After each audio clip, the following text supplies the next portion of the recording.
So we kick them and feign sleep. Oh yes, we've all done it. They stop snoring because we've kicked them, or pinched their nostrils, or pushed their bodies off the bed. I know women who've punched their husbands in the back. My personal preference is to hoist my lower half into midair and slam it down on the mattress, or gyrate in place.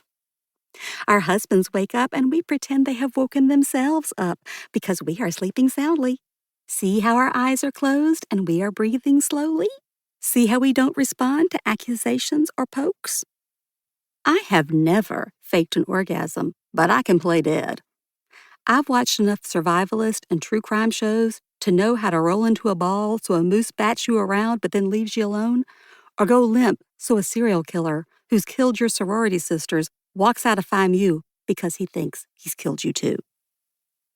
But none of this is a long-term solution, so we do our best to live with it. We buy earplugs, and let me tell you, there are many different kinds of earplugs on the market.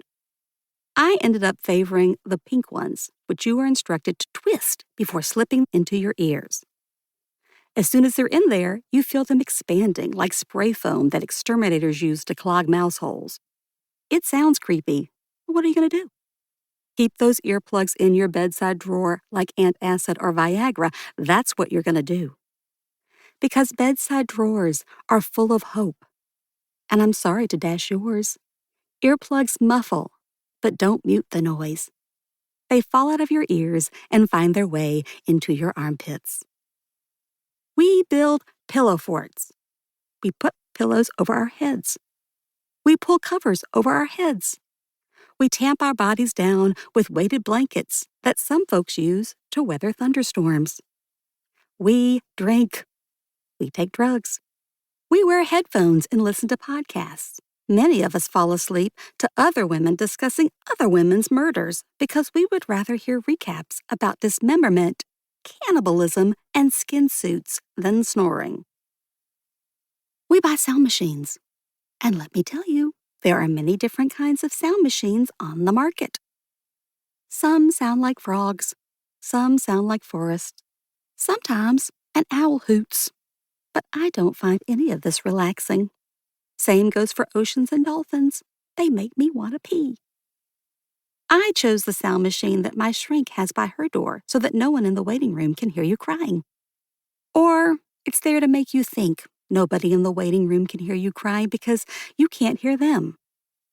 I'm sorry to inform you, we can hear you in the waiting room.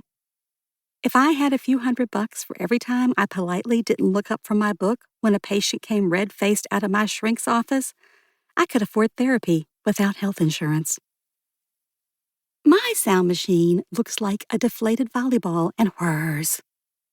If you flick the switch to the second level, it whirs a little louder. Every night, I curl toward it like a puppy in a cardboard box curls towards a ticking clock meant to simulate its mother's heartbeat. The problem is, sound machines compete for your attention. Like when you cover your ears because someone is telling you something you don't want to know about and go, la la la, I can't hear you. Some of my friends lean into the theory of more noise and create a cacophony of kids, cats, and dogs by hollering, everybody in the bed. My friend Mary Jo says my 3 fur babies, a.k.a. a golden retriever, a black lab, and a German shepherd, actually sleep in their own beds on the floor in our bedroom, but they snore just as loud as my husband does, so it sounds like a motorcycle rally. Some of our husbands have gone so far as to undergo the knife. My friend Heather's husband had surgery on his palate. She says he had something wrong, something hung down wrong, or something like that. I can't recall the details, but it worked for a few years, and then the snoring came back, which was expected, the doctor said, if he gained weight as he aged. Another friend's husband had a nose job without a nose job to fix his deviated septum, but his snoring came back too.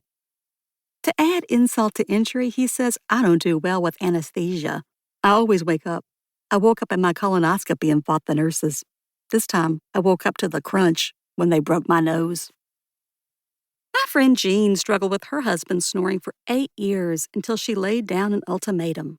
She said, if you don't get a sleep study, I'm going to stab you with a knife or divorce you.